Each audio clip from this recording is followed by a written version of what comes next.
Dobroveče, dragi prijatelji, partneri i gosti.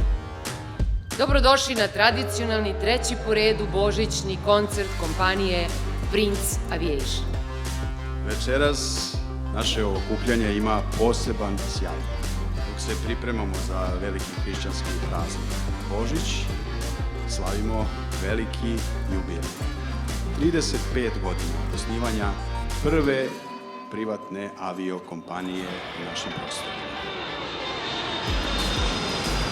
Priče, znaš, kaže, imamo putnika jednog, išao bi sa Budimpeštu.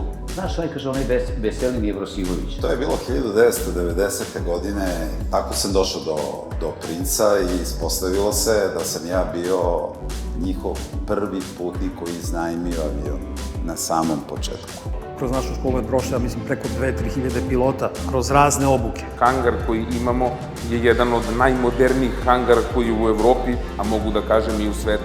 Trenutno je ovo u segmentu tehnike, pa ja bih rekao jedan od 2 ili 3 najuspešnija i tehnološki najnaprednija servis centra koji nisu deo mreže proizvođača vazduha. Sva vrednost ovog Princa koji danas postoji, koji je ogroman, koji je velik, bi bila nula bez ljudi.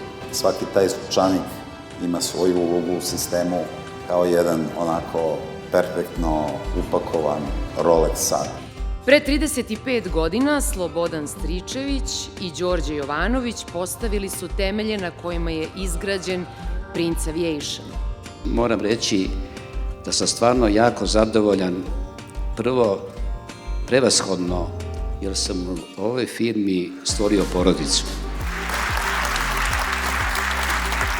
Želimo da se zahvalimo pojedincima i kolektivima koji su prethodnih godina zajedno sa nama držali nebo Srbije na svojim leđima.